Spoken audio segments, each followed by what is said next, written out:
Fertility Fact or Fiction. Welcome back. It's been a couple of weeks since we've had a chance to do this, and we are back to our regularly scheduled time. So thank you for joining us tonight. We're going to take questions tonight because there are no interesting scientific articles to review, and we are directly going to be answering your questions as best as we can. Nothing super exciting to announce other than that I just came back from the British Fertility Society meeting, which was a great little meeting in Belfast, Ireland. Had a great time. Huge thanks and shout out to my wife who joined me for that trip, making it a much more pleasant experience. And to the lovely people of Belfast and the conference presenters and the people that coordinated and everything. It was actually a really good little meeting. Met some great people in the UK. Super excited to maybe have some liaisons with people out there and working together with them and seeing how things go.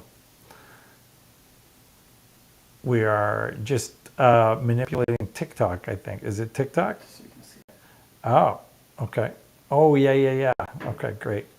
So thank you for joining us again. Appreciate having you guys all here. I know some people have already been asking us some questions ahead of the show, and we will do our best to answer all your questions tonight. We don't always get to them. My one request from everybody, please don't jump from format to format. If you're on TikTok, stay on TikTok. If you're on YouTube, stay on YouTube. We will get through your questions faster that way, because otherwise we don't always remember the ones we've already answered, and then we're wasting time rereading stuff. So just stay on the one platform and we'll ask or we'll answer it from there. So you got questions already? Hi, Dr. V. All right. Can I opt to do PIO instead of suppositories my whole pregnancy? I hate the suppositories. Oh, wow. Yeah, you can. I mean, you're going to be very sore, but yes, you can do that. In fact, in the preterm labor studies, when they were looking at using 17-hydroxyprogesterone to prevent preterm labor, that's actually what they did. They actually had people going ahead and putting on progesterone injections the whole entire pregnancy to see if it prevented preterm labor. So, yeah. Very doable. Can I take melatonin while pregnant? If yes, how much is dose? Yes, you can. We usually just use 3 milligrams, and most of the studies that have looked at melatonin use showed 3 milligrams. So yeah, that's all you need. Hello, Dr. V and Super T. Laparoscopy for endo. What's the best surgical approach for endometriosis? Yeah, endometriosis on the ovaries, and for endometriomas. Second, what's the best timing for IVF post-lap? I think you probably need to click that, the turn off invites for this live, because people keep trying to join. So I don't know where you do that with, but anyways. So they're asking what the best type of laparoscopy is. Yeah. So there's this big, movement, especially in social media, that laparoscopic excision of endometriosis is better than laparoscopic ablation. The truth is it makes absolutely no difference, and it has been studied.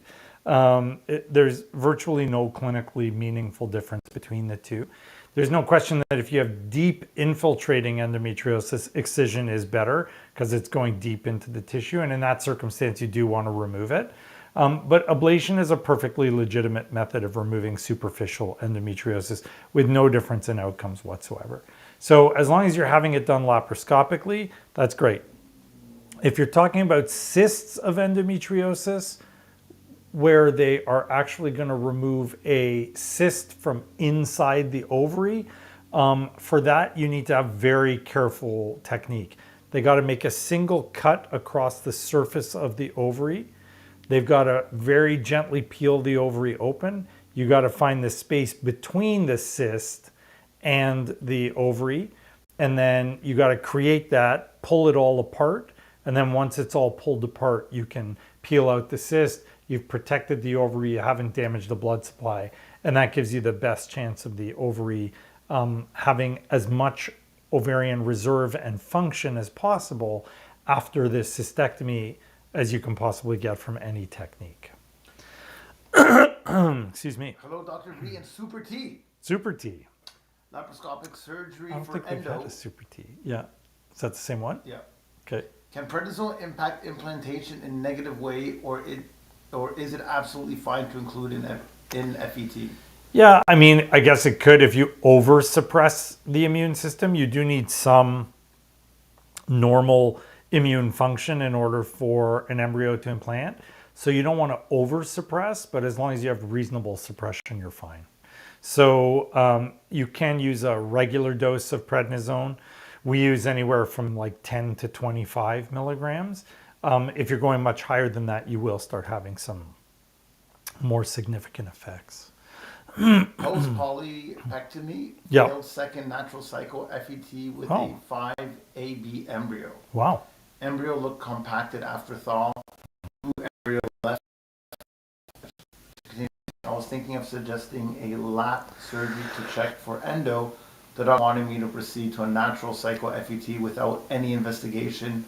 What are your thoughts? Also, if the embryos were abnormal, wouldn't they still try to implant?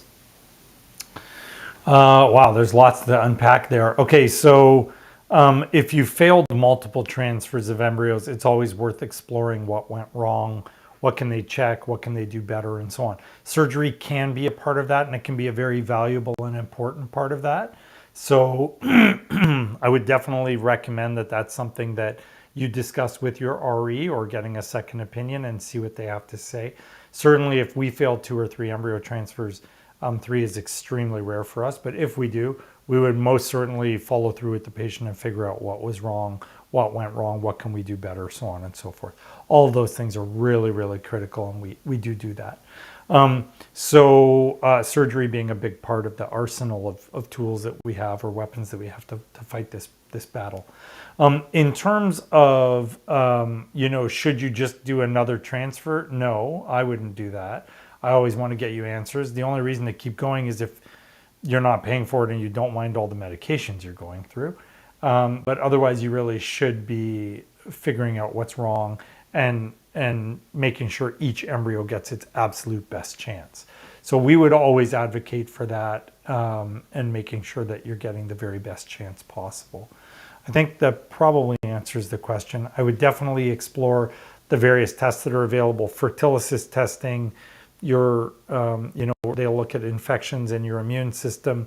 You can look at your partner's sperm, checking for endo with surgery, thrombophilia screen, checking your vitamin D, looking at your hormones, making sure your thyroid and thyroid antibodies are corrected. So all of those things are really critical to making sure you get the best results possible.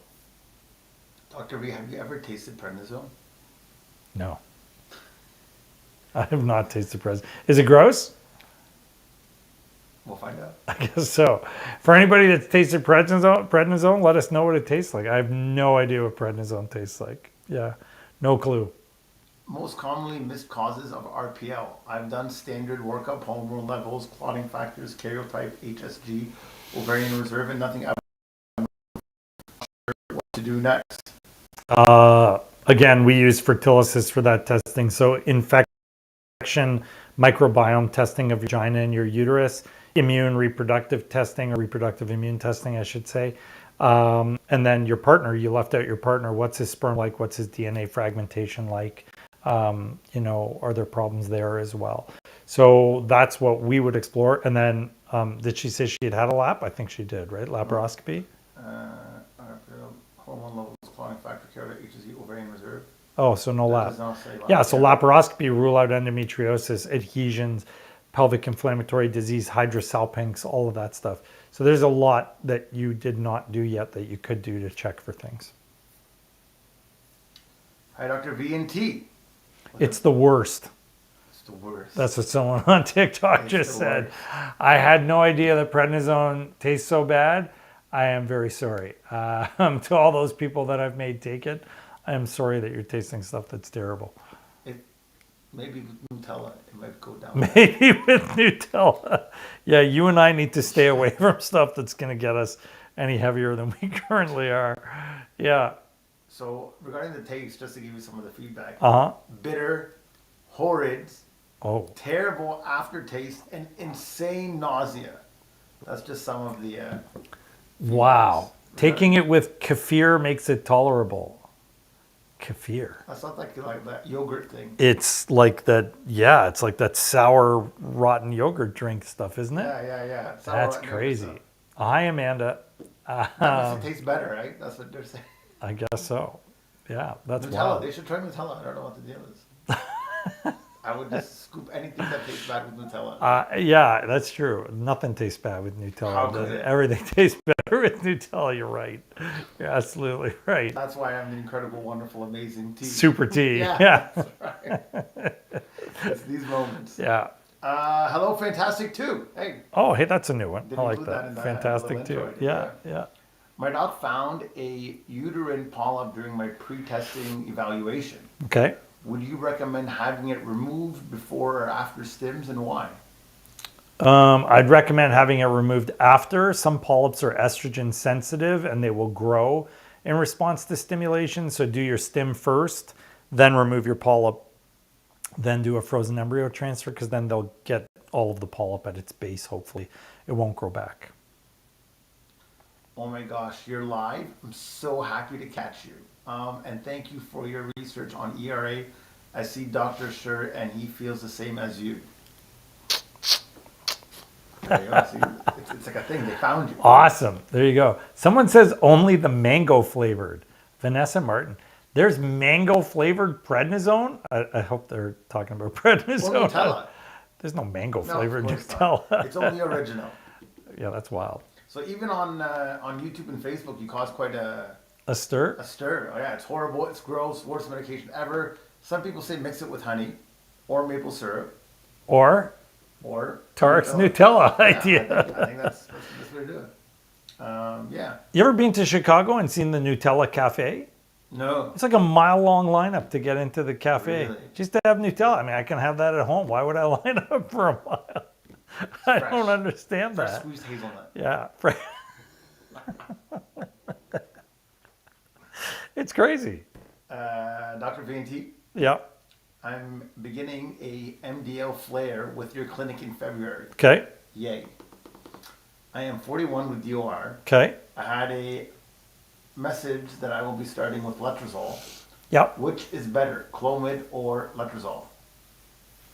So there's a specific study we reviewed on the show a few months back, which showed that for women who have weaker ovaries or are older, letrozole actually improved live birth rates. So we use letrozole. I'm not aware of any studies that show the same degree of efficacy or effect using Clomid. So we don't use Clomid for that purpose. We just use letrozole. There's a comment that I'm contemplating reading out loud, just because it might actually get some momentum. Okay, someone's saying no kefir. I don't know what's the kefir. Mango flavored kefir. Oh, Yeah. mango flavored kefir. Yeah, that's probably much more palatable. Oh, that does not sound good. Okay, anyways, go ahead. I'm going to read it. Okay. It's up to you afterwards. Oh, okay. All Okay. right. All right. This sounds interesting. Petition All right. to make Dr. V Oh, yeah. take prednisone and do a mock PIO shot. No. Listen, as far as my sympathy for all my patients is concerned, actually, you know what? I take that back. I will do the prednisone if you want me to take 10 milligrams of prednisone. I'm fine with that. So if you guys want me to take a prednisone pill, They need to get some. There needs to be a reaction. let's They need get to 10 say milligrams yes of or no. prednisone, and I'll take it on the show next. I don't know if that's legal. I have to get someone. I I'll have write to you a find script. out. I'm Dr. T. I can do it. I don't know if I can legally take prednisone, but anyways, if I want to, I'll try some prednisone and let you guys know what I think, and then it would be fun to do that on the show. I just don't know if it's allowable. And then as far as PIO shots, I can't take progesterone because we don't have a lot of progesterone in our bodies. Sorry, that's one I'm not going to do. Having said that, I do fully sympathize with women's pain. And in particular labor pains, because they say that women that have had kidney stones and women that have had natural labor, they will far prefer to have natural labor than they would kidney stones. I am a fellow kidney stone sufferer. I've had them 4 times now. I know the agony that goes with that. I have no idea how any woman endures that degree or severity of pain for hours on end. My heart goes out to all of you. You are all amazing warriors. I would never be able to tolerate that for that many hours. I could barely stand it for the 15 or 20 minutes every time it hits. So I am in awe. Tarek can speak to the same because he's also had kidney stones before, the poor guy. It is not pleasant. So I understand the pain we put you through. I genuinely wish there was an easier way. So far, there isn't. There is subcutaneous injectable progesterone available in Europe. So you never know if that's going to come this way or not, and maybe that'll replace our oil. We'll have to see. But I won't be doing PIO shots, sorry. That's pretty funny.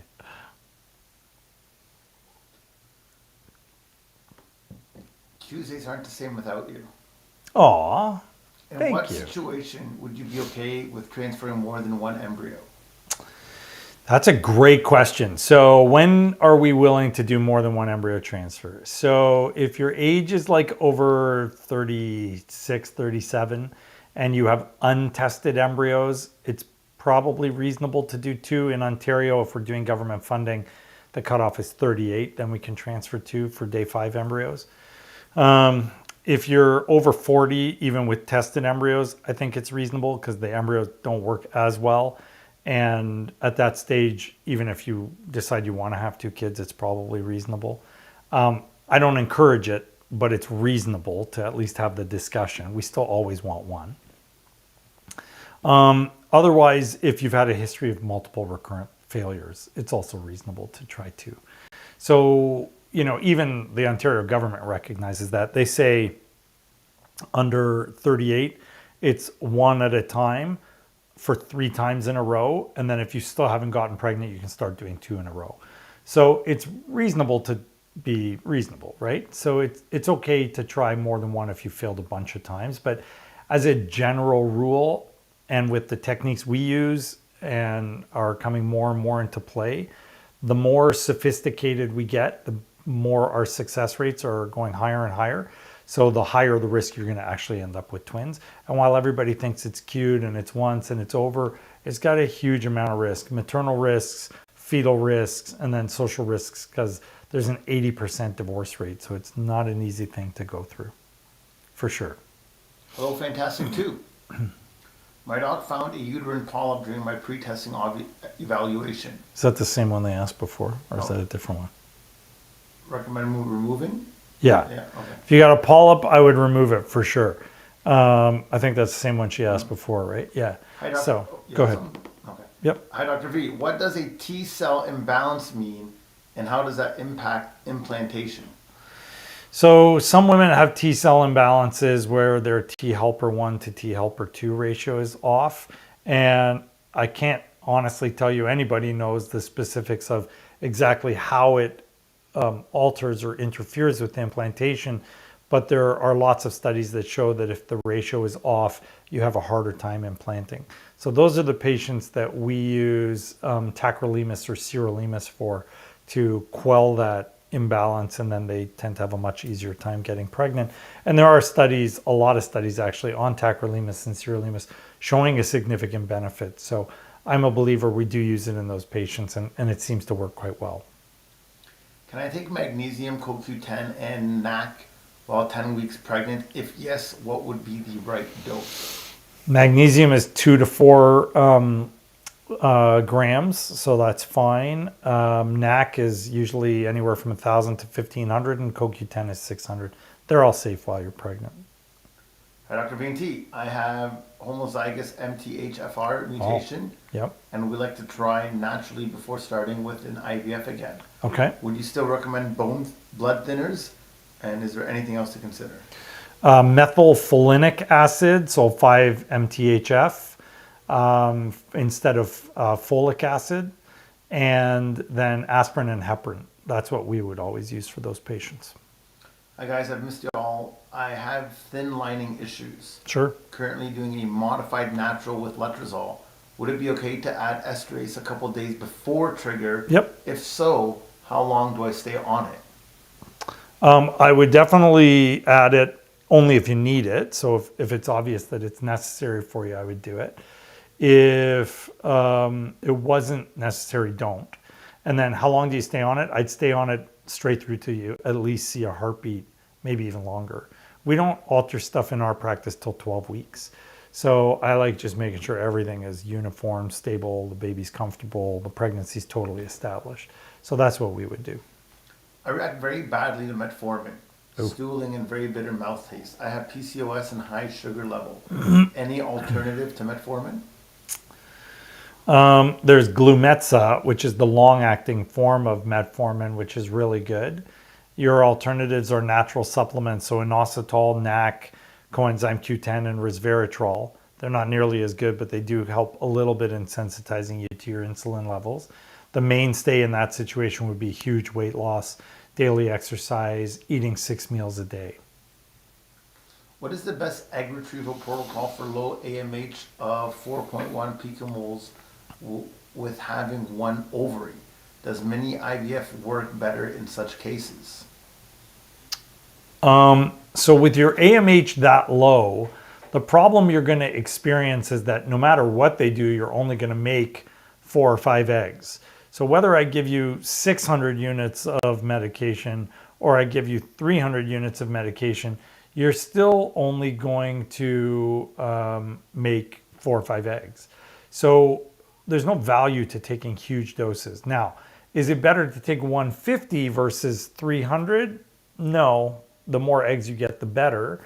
So I wouldn't advocate for a mini stim in your situation because especially with only one ovary, you want to maximize the number of, a number of eggs that you can get. So I would aim for a medium dose stim. Never high because it's terrible for the egg quality, but I'm not a big believer in really low stims for most cases, and certainly not when there's only one ovary. I can't see how you could justify that.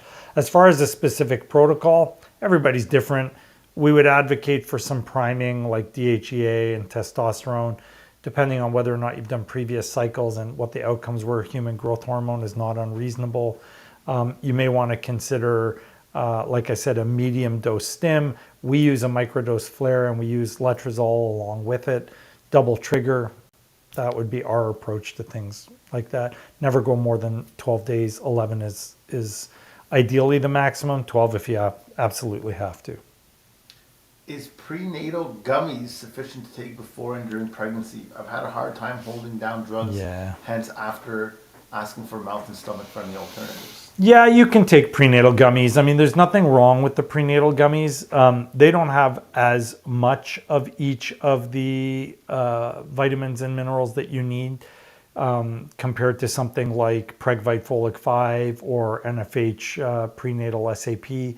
So they're not as good, but you can always take more than one. So yeah, it's reasonable to take them. If you can stomach them, which a lot of people have an easier time with than they do with, for example, using, the pill forms, then that's fine, go for it.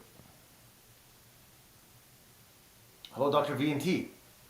I've had 7 failed transfers, age is 40, recently went to Greece to do a hysteroscopy with implantation cuts. Should I continue to try with my own eggs or go straight to donor eggs? Implantation cuts? I don't even know what that is. Yeah. I would need to know more about you. I would love to be challenged by your case. So contact info@drvictory.com and we will do a consult with you. I can't tell you whether or not you should be doing your own eggs or not because I don't know if your embryos were genetically normal. 7 transfers is a lot of transfers, but it's only going to be valuable if you had them PGT tested. If they were untested, it's not meaningful because we don't know if those were normal or not. You could have been putting in 7 abnormal embryos. Hello, Dr. V. I remember last winter you told us about not having the heated car seats on. Yeah. Can you refresh us, please? So car seats emit electromagnetic radiation, and it's enough to actually damage your sperm quality for sure, possibly eggs as well. So you want to leave that off because it's emitting a beam right at you. Your earpieces that you use for your cell phones, if they're wireless, are also electromagnetic wave emitters and are thought to increase your risk of brain cancer. So all that stuff you want to minimize. We've got a question on TikTok. One PGT tested and one untested. Would you recommend an ERA before another transfer? Yeah, that's your question. What's the best route to go then? That's my favorite question. Hi and good morning from Bebe. Bebe? Yeah, Amanda, ERA testing is useless. Never do an ERA test. It's completely useless. It's been proven to be useless. There is no value to doing an ERA test. It's completely proven, scientifically validated to have no benefit whatsoever in any subpopulation or group, so don't bother doing it. What's the best time to check for EFTS, enhanced first trimester screen? 11 to 14 weeks. You can't do it outside of that. It's only designed for 11 to 14. Taking Lupron Depot, wanted to do the Fertility microbiome test, but won't have the menstrual blood. Is doing the swab sufficient? No, because the whole point is to see what's inside your uterus, and the swab is vaginal, so you will not get an appreciation of what's in the uterus compared to what's in the vagina. And I can tell you from looking at like a lot of these now, they're not the same. You can have normal vaginal flora and abnormal uterine and vice versa. So make sure you're doing it one with only a sample that contains both. So you want to have the uterine blood sample and a swab from the vaginal sample as well. It's really important. Hi DRT and Dr. V. Hello. Is the standard still half Menopur and half Gonalef? And how long do you use testosterone? Anything else new from the conference for egg quality?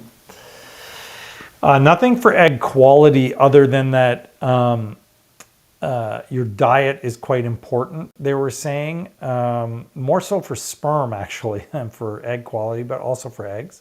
So there's quite a bit of information on egg quality and diet, and sperm quality and diet. So the Western diet was quite funny being there because they put all the mice in their studies for diet on the Western diet, which was a sugar high, fat high diet. Oh, really? That's the diet. Which was part of the reason I said I got to go home and diet, because all of Europe is making fun of us. Wow. So yeah, so diet does play a significant role. But aside from that, the only other things, I mean, there really isn't a whole lot of new stuff that came out from that conference. The only other things that were interesting was one, they are suggesting that pantoprazole, which a lot of people are using as Pepcid, which is a similar drug, can reduce preterm labor. And the lady that actually presented that study, I ran up and spoke to her, and she was saying that it can actually decrease the intensity of uterine contractions, not the frequency, but the intensity, which is really cool. Because maybe for people that get too many contractions when we're doing their embryo transfers, this would be a super easy way to calm their uterus when we're doing embryo transfers. So I'm going to study it and see if it works. The other thing that was super cool was this guy from Harvard who has developed a molecule of AMH. Now, he's primarily developed it so that he can actually use it to create birth control for animal populations that are overpopulated, like stray cats and stray dogs and stuff like this. I found that wildly creepy and very science fiction and kind of terrifying a little bit. And I questioned him about it, and he said, no, there's no way it could break loose and become something. But having just watched the new HBO series, The Last of Us, I guess anything is possible. So I'm not sure that that's a great idea for anyone. Nevertheless, what he did also say was that there was a study where if you gave women AMH for a brief period of time, the AMH molecule, they, in that study, got 20% more eggs in women with diminished ovarian reserve than they normally would. So if you're making, 6 eggs, you're going to get like kind of 2 more, which is great. That's awesome. 2 more eggs is 2 more eggs. He said that with his molecule, which was some kind of more advanced AMH molecule, he had a 3-fold increase in the number of eggs. So now if you had 6, you could get 18. That's unbelievable. So he's starting a company. He had raised millions of dollars, but it's not commercially available yet. So don't get too excited. It's going to take about a year, he said, before it's even tested on human beings. So we'll have to see. In the meantime, he's going to probably create zombie cats and dogs and the world's going to end. I don't know. We'll see what happens. Did you watch The Last of Us? Did you? It was kind of cool. Kind of cool. Yeah. It was good. I liked it. It's at least something new to watch. Something new. Yeah. I'm watching all the 18s and 19s now. The 18s and 19s. Yeah, on Prime. Everything Oh, with 18. Yellowstone. Oh, Yellowstone. The best, man. Yeah, I love good Yellowstone. saga. Yeah. How many of you guys watched The Last of Us? Let us know what your thoughts were. Thumbs up if you liked it. Only And thumbs up. thumbs up and hearts if you liked up it. and hearts, Yeah. Hi, Dr. V and his BFFT. Yeah, that's nice. My question is, does a tilted uterus Yeah. make it more difficult for the catheter to go in during the embryo transfer? It can. So the catheters are fairly rigid. The outer catheter, the inner catheter is really soft, but the outer catheter is fairly rigid. So depending on how flipped over your uterus is, like if it's tilted, it's not so bad. But if it's completely flipped over, which we call retroverted retroflex, that can be quite difficult to get the catheter around. And it's even harder to see on ultrasound. So we've mastered using transvaginal guided ultrasound transfers for that purpose, but not everybody knows how to do that, and it is quite challenging. So if you're doing it abdominally, it can really be difficult to see, for sure. Oh, Ziad seems to have loved Oh, yeah. the show. The show. Big fan. Either what I'm saying or the show, but I'm assuming the show. The show. You wanted thumbs, you got thumbs. Yeah, I got thumbs. There's one over here. Dr. V&T, what are your thoughts on PRP and when should it be done? So there's 2 branches to PRP. There's PRP for rejuvenating your ovary. No one knows if it works, but there is some evidence that it's kind of hopeful. And there's PRP for rejuvenating your lining or thickening your lining. And that has been proven to be beneficial. And then there's also PRP for unexplained failures, and that's also been proven to be beneficial. So if you have unexplained FET failures, you can use PRP. If you are having trouble thickening your lining, you can use PRP. And if you're trying to rejuvenate your ovaries, we don't know. But it looks promising. When? It depends on what study you read. Most of them say 48 hours before the transfer, if it's for transfer. But a lot of people are actually seeing the benefit the next month. So we've done it several times. I think the benefit is more the next month. So that's what we're aiming for the majority of cases. Taking Lupron Depot. Yeah. Want to do the Fertility Microbiome test. Yeah. Oh, She asked that. she asked that. Yeah. I don't know what's going on here. I think it's... We have questions on our Instagram account too, like that were there before. Yeah. Thoughts on using Omnitrope? Can it really improve egg quality? Thanks, Dr. V&T. I don't know that it can improve egg quality, but it does improve egg maturity. They do say that you can see a higher number of fertilized eggs.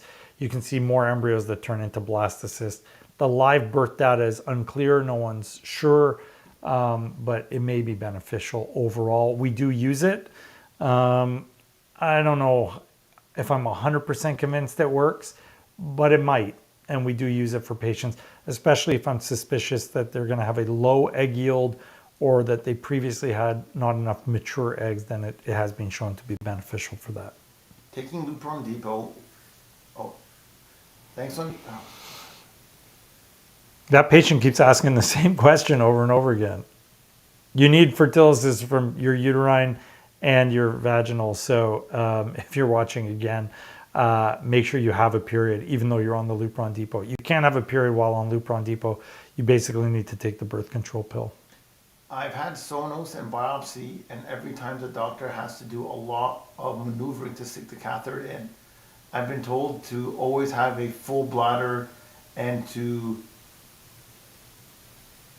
do it under ultrasound guidance for FET? Well, all FETs should be done under ultrasound guidance. No one that has any clue what they're doing would try a frozen embryo transfer or any embryo transfer without ultrasound guidance. That was proven years ago in a randomized controlled trial to have much better outcomes with the ultrasound than without. So that's imperative. Now, I'm not sure if you're the same person saying that the uterus was tilted or not. If you are, then it's really important to go somewhere that can accommodate a difficult transfer. Not everybody knows how to, and it's not always easy. If you're a different person, then it really depends on which position your uterus is in. There are some people that need to be dilated earlier in the month, like at the start of the cycle, and then it makes it easier when we get to the point where we have to do the embryo transfer that the cervix is already open. So that can help sometimes. Sometimes it's just us sitting there and wiggling the catheter enough to get it to go through. Most of the catheters have a slight curve to them, and so sometimes you have to straighten it or curve it even more. All of those things are possibly important in the process. Hi, I think it's recommended to take metformin and baby aspirin while doing FET. What is the reason and benefit? Aspirin improves blood flow, reduces inflammation, and helps with the thromboxane to prostacyclin ratio, which is important for preventing preeclampsia, which IVF patients are at a higher risk of. There's no good evidence that metformin is beneficial universally for patients who are doing FET. It's beneficial in PCOS patients, but it's not good for everybody, so we don't use it for everyone. Hi, Dr. VNT. Welcome back. I'm having a laparoscopy to remove endo in a couple of weeks. How long after lap would it be acceptable to do a retrieval? So I'd actually, well, I guess it depends on where your endo is, but you can do a retrieval at any time after you want to give if you have endo in your ovaries, I would wait at least a month or two to let them heal before you try challenging them with stim. If the endo isn't in your ovaries, I'd actually question the validity of doing the lap first, because the stim for your IVF will actually make your endo worse even if it's being surgically treated. So that doesn't make sense. The sequence should always be stim, retrieval, laparoscopy, suppression, embryo transfer. That's the correct physiological approach to dealing with that. What do you think is the best, oil injection or pills? Both. So there's no question that both gives you a better outcome than either does. So the sequence is both oil suppositories. Amanda Marie is asking us, hi, Dr. VNT. Oh, no, different one, sorry. Vanessa Martin. What does an endometriosis protocol look like for FET?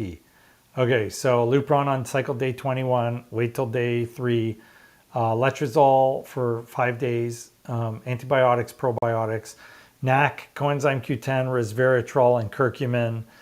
Wait till your lining is 8 millimeters. If it doesn't get to 8 millimeters, use the most minimal amount of estrogen possible, like half of 1 milligram of estrase, like minimal. Wait till your lining's 8 millimeters, start double progesterone, measure your progesterone levels after 3 days. They should be around 150 in nanomoles per liter or 40 to 45 in nanograms per mil. Wait the requisite number of days for your embryo, so 5 days for day 5 embryo, morning of day 6, transfer your embryo, and then stay on everything and don't change anything until you've got a positive pregnancy test. Now, prior to that, we use 3 months of Lupron and letrozole as well. So we build that into our protocol. That's the best you're going to get. I'm starting to use more and more a little bit of an immune protocol as well. So we'll give intralipids, some steroids, just to kind of get the immune system to calm down a little bit. Questions for the live show. What are your thoughts on using Omnitrope during STIMS week leading up to egg retrieval? Can it really improve egg quality? Thank you, Dr. VNT. Yeah, so it can. We answered that a little bit earlier. We use it for 2 weeks prior to the stim and then through the stim. There are studies that support that it is beneficial. The most recent meta-analysis did show that it was beneficial, but not for live birth. egg maturity, fertilization, good quality blastocysts, number of blastocysts, all improved, but not live birth. So who knows? It's still a question mark, but I think overall there's enough evidence to support that it's helpful. I have high PCOS and high sugar levels. My doctor has been asking I continue taking metformin, but I react to it badly. Is that the same one? Yeah. Hello, Dr. Victor E. That's it. We are one now. We are. We are one. That's it. Yeah. All right. What supplements should I take for the 3 months prior to an FET, recurrent pregnancy loss, and endo? I was going to say we have the same conversations about all the people in our lives on a regular basis. So we kind of are one now. It's not that off. What was the question again? That's great. What supplement should I take for 3 months prior to FET, recurrent pregnancy loss, and endo? NAC, curcumin, coenzyme Q10, resveratrol, vitamin D, vitamin C, vitamin E, B12, iron, omega-3, your prenatal. Thank you guys for answering my question from Australia. Love you Yeah. guys. Hello down under. How are you guys? Could you please elaborate on the social risks associated with transferring 2 embryos and having twins? You said something sounds like 80% of families separate, divorce. Why? Stress, and we as men sometimes suck, and when the stress is high and it's difficult and you got 2 screaming children, the guys leave. That's what the study shows. So I'm not blaming the guys, but that's from the data. So 80% of families with twins end up in divorce, and I've seen it in our practice, so I believe it. So yeah, it's bad. It's 150% with triplets. So it's not so cute. It can be challenging.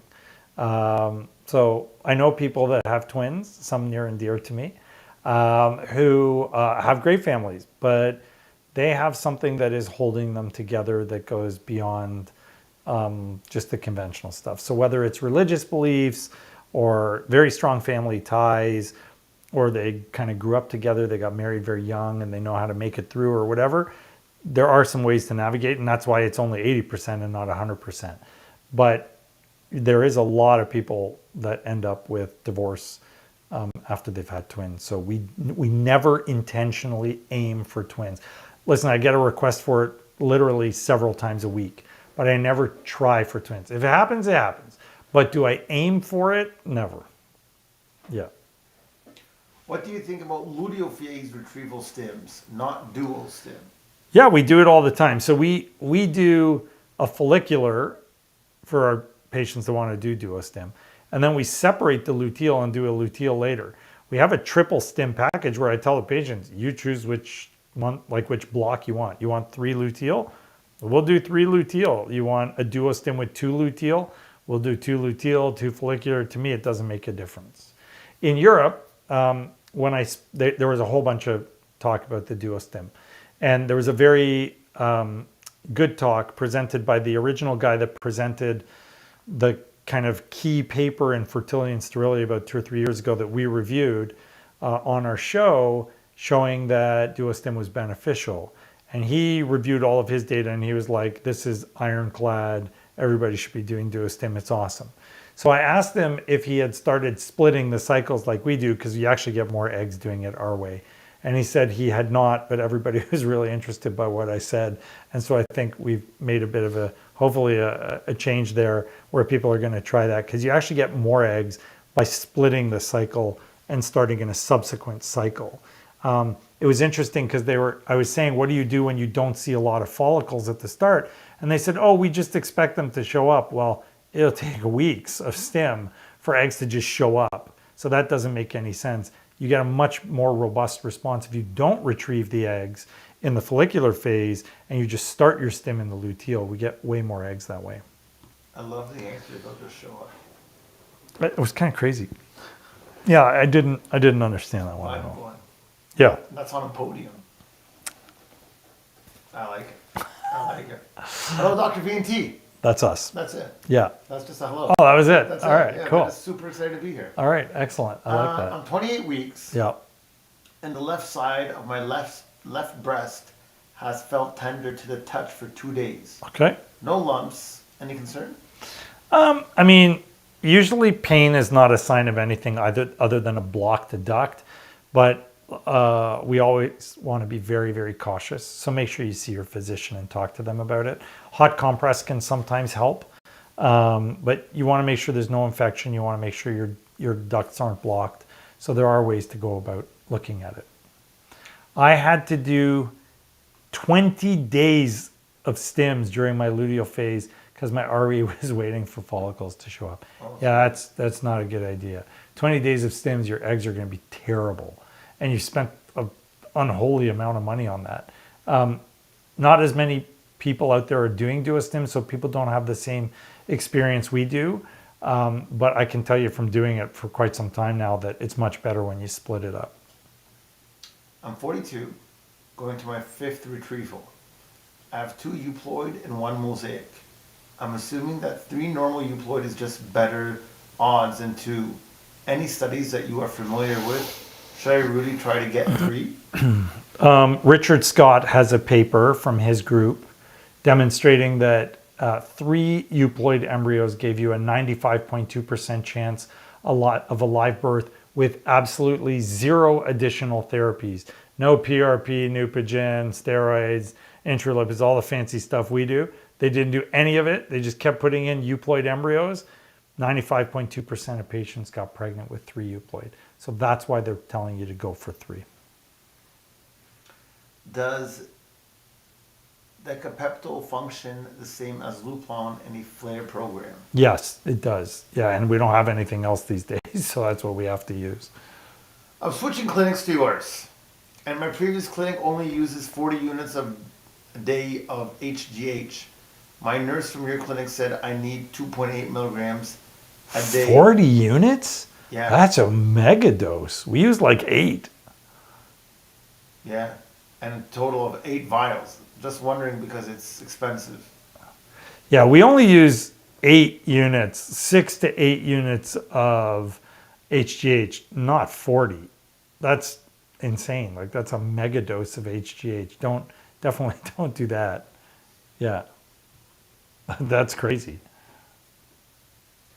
What would you consider an ideal number for how many follicles are grown during an IVF stim?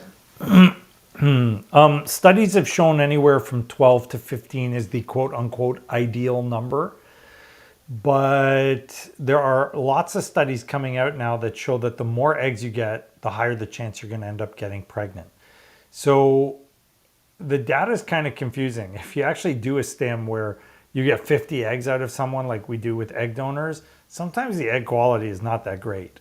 So I don't think you want to overdo it like 50 eggs. And I don't think this whole mini stim thing is a great idea either.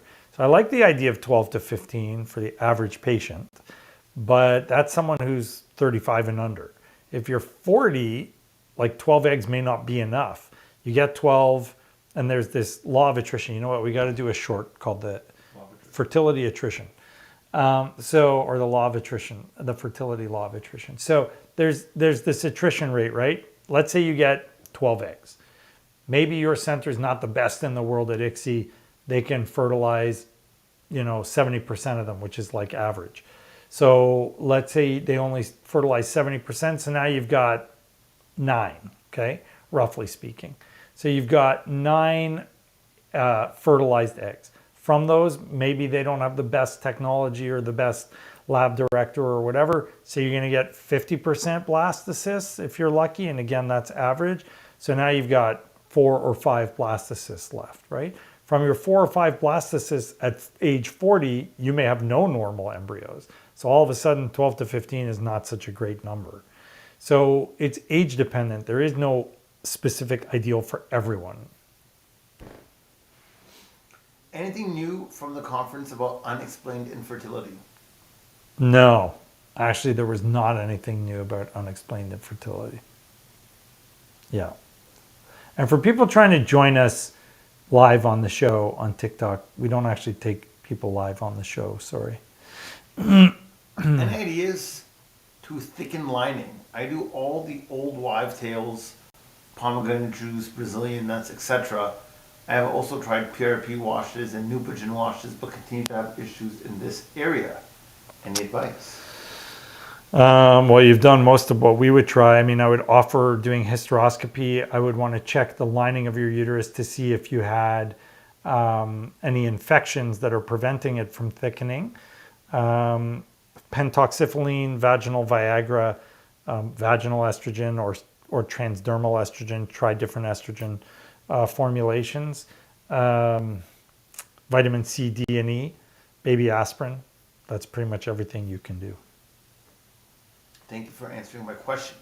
Correction, I had hysterectomy with serum and non-PGT testing. I also recently completed blood work with Fertility consultation. Yeah. Booked with you this week. That must be the lady that did the 7 embryo transfers.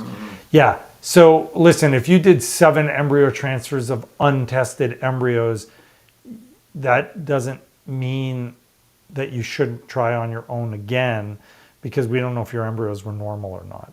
So there's no reason why you wouldn't have tested, because if I remember correctly, you were 40. So if you're 40 or over 40, you definitely need PGT. There's no reason not to do PGT. So that's an easy fix. Do a cycle if you can afford it. Do a cycle, do the PGT. You get normal embryos, then we know that theoretically that wasn't the problem with the other 7, theoretically. And so there are options for figuring out what's wrong and how to fix it. If you did it and you had no normal embryos, well, then that's a different story. You got to then weigh the fact that you're not producing very many normal embryos. Then it's possible that all 7 of the other ones also weren't normal, in which case I'd probably recommend at that stage you have an egg donor for sure. Yeah. Hi, Dr. V. That's us. 39 years old with high AMH, likely PCOS. Okay. Hoping for one viable pregnancy. Sure. How many rounds of IVF would you suggest I prepare myself for? 1, maximum 2. Most likely 1. If you got a high AMH, even at 39, we can make it work with 1 try. Do you recommend using Omnitrope to improve egg or embryo quality? They asked us that. What are your thoughts on doing autoimmune protocols, diet 3 months prior to transfer? Autoimmune disease, endo, and recurrent loss. Well, if you know you have autoimmune disease, endo, and recurrent loss, I would definitely do it, but I'd advocate for a full panel. Like, I would test you first, have a talk with us, meet with a naturopath, start doing yoga. Like, you want to maximize everything for that situation because you've got a lot going against you. You may need surgery for your endo. That's not a case where we just go, here, take these meds. Like, you need a very holistic approach to make some of these cases work. I've had 3 miscarriages in 9 months. Lack of heartbeat and blighted ovum included. I'm sorry. Recently turned 35. Looking for some possible ways to increase my chances. Well, we would tell you need testing, actually, because 3 in a row is definitely going to meet the criteria for testing. So you should be reaching out to a reproductive endocrinologist for discussion of how to improve your chances. Yeah, for sure. Does morphology 0% in sperm affect egg quality? Well, it doesn't affect egg quality, but it has a huge impact on your success rate with your embryo, an enormous impact. Poor morphology is always a bad deal when we get to making embryos.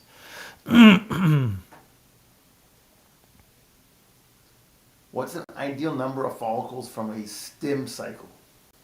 We answered that, 12 to 15. How long are typical PCOS protocols for FET from CD1? 20 days-ish, around that range, maybe 16 at the, well, no, it'd be more than that. Maybe 17, 18 at the earliest, 22, 23, 24 at the latest. How many follicles do you aim for IUI? This is my first IUI, and I'm taking letrozole 7.5 plus clomid 50. Also, what size of follicles do you consider to trigger, and do you usually do 36 hours after shot? So you're aiming for 2, maximum 3, mature. So the size to trigger is around 17 to 19 millimeters. That's kind of being nailed down now by several studies. So that's the best time to trigger. You cannot have more than 3 that are above 15 because there's a reasonable chance all of them can become babies. And I have seen that happen, unfortunately. So you have to be very, very cautious. And then lastly, it's a matter of what to expect. And in terms of expectations, if it's pills like letrozole, Clomid, that kind of thing, and IUI, you're looking at about a 10 to 15% chance per try on average. You mentioned the study that 95% chance of 3 euploids. Mm-hmm. Do the transfers need to be back to back, or in what No. time frame to achieve this 95%? No, it wasn't back to back. I don't remember the exact protocol in that study, but there was no indication that it had to be back to back. The back to back part of it is not important. In fact, the whole point of that study was to discount any of these other therapies, because what Richard Scott was arguing is you don't need anything other than genetically normal embryos, no matter who the patient is. Just keep pounding the patient with genetically normal embryos, they'll eventually get pregnant. That's what his claim was. I don't agree, but that's what he was saying. And that was the point of that article. And they had a follow-up article that showed that if you had one more, so now you have 4 genetically normal embryos, 60% of the 4.8% that didn't get pregnant also got pregnant, which was like another 3%. So like 98% are getting pregnant with just 4 genetically normal embryos, with no extra anything, no steroids, no fertility testing, nothing. Just keep pouring in genetically normal embryos. It works great in a state like New Jersey where they're mandated, and so the insurance companies pay for you to go for IVF 10 times. It doesn't matter. You keep going back. But here, where we have to charge people for it, I can't tell people to come back 6 times. I mean, I wouldn't allow anybody to come back here 6 times. It's immoral. It's unethical. So I need to maximize your chances. So, sure, if I work in a place where I could just keep doing this to people, I still probably wouldn't do it. But I can see the logic behind not exposing them to a whole bunch of fancy treatments that we don't have great evidence for.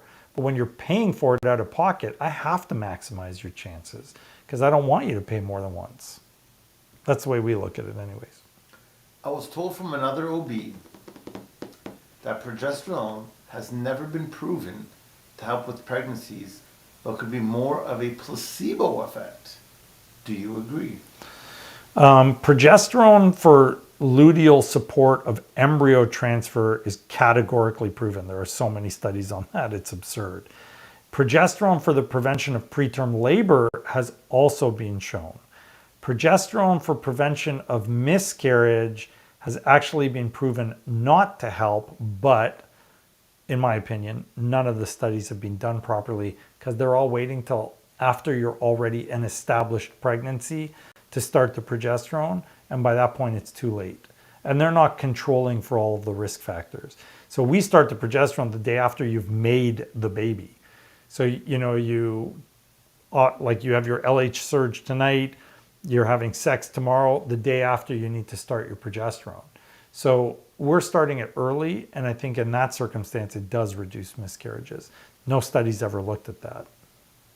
Without doing additional testing, lining is always over 15. What would you suggest? Letrozole. It'll reduce your lining thickness a little bit, hopefully. That's a very thick lining. I'd want to make sure you don't have a polyp or a fibroid in there. That lining is too thick, so I would be cautious about that. It is officially 9 o'clock. It's officially 9 o'clock. Is there a gajillion questions? No, we're almost done. 1 or 2 more? Yeah. Okay, fire away. Make them quick. Can you speak about epigenetics? Epigenetics? Epigenetics when it comes to egg donorship. How much impact can birth mother have on baby? Virtually none. Your epigenetic changes are still going to be done in the egg or the embryo, and there's going to be very little that you're going to do to make a change in that from a significant, clinically significant or noticeable genetic impact. Would you recommend a natural transfer protocol after Lupron suppression?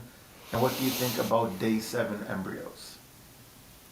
I would recommend natural or letrozole. We always go with letrozole because it is better than natural. What is my opinion about day 7 embryos? They don't work as well. There are some studies that support that they may work as well, but the majority of studies show that they don't. So day 7 embryos have a much lower likelihood of being genetically normal. If they are genetically normal, you've got a reasonable chance. I've seen some variable reports on that. I just looked it up a couple weeks ago. Anywhere from as low as 15% to as high as like 40 something. But I think that's exaggerated. I've never seen day 7 embryos with a 40% chance of success. Is a sudden decrease of fertile CM indicative of a decline in fertility? Could be something else or just age? I am a wild non-believer in cervical mucus assessments, so it's all complete nonsense. It is way, way too subjective for anybody to be able to accurately tell the difference in their cervical mucus. And I know there's a whole community out there that can get mad at me. There are studies on this. It is not beneficial. And we've reviewed that on the show. 37 years old with hypothalamic Amenorrhea. For 3 years with FSH 4.7 and LH of 0.7. Okay. What is the most successful fertility treatment? IVF? Well, your most successful treatment would be IVF, but you got to figure out why you've got hypothalamic amenorrhea. You're either stressed, you're exercising too much, you have an eating disorder. Those would be the main ones. So I would want to adjust those, and then you may not need any treatment. Or you could be on medication that's doing it to you. So the first question is, why is this happening? Can you go over the timing of a modified natural embryo transfer using letrozole? And how come you don't need to trigger ovulation? Monitor your cycle when you get 8 millimeters, start your progesterone. There's no override your LH surge, and you don't need a shot. And then do your embryo transfer. I mean, that's the short version of it, but you don't need a trigger shot once you start your progesterone. Some people like to do it. That's fine. You can. There's no benefit. It's unnecessary. Last one. Last one. Yeah. Actually, last one as well. Okay. Did first round of IVF, 12 mature eggs retrieved, 6 eggs fertilized. By day 3, all embryos had degenerated due to bacteria found in the embryo. They did testing and it came back as E. coli. Thoughts? Your lab contaminated your sample. Oh. Yeah. Wow. That was surprising. Yeah. I was going to blame the water. No, that's a lab contaminant. You can't get an infection in what we do unless something went horribly wrong. So that's a lab contamination issue. And I would want to know why only 6 of your embryos, like 6 of your eggs fertilized. And then I get that they all degenerated because of an infection, but that's almost unheard of. Like, everybody is so careful with sterility. E. coli, that's a tough bacteria to get in the lab.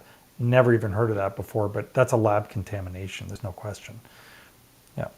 You couldn't, unless you had E. coli sepsis at the time that they did your egg retrieval, and then they would have to house all of the eggs together. Unless they did all of that, which would be bizarre, there's no way to spread that unless it's lab contamination. The tip of your catheter or their pipette or whatever was contaminated somehow. Yeah. Yeah, that's bad. That's really bad. I'm really sorry. Okay, that brings us to a close. Thank you, everybody, for joining us on Fertility Fact and Fiction. I do want to point out, for those of you that are still watching, at the end of the month, we will have a very amazing person on with us, the women's dietitian, to talk to us about diet plans and products and supplements that she uses to help patients with PCOS. So I'm super excited to have her on the show. We will be promoting that like crazy.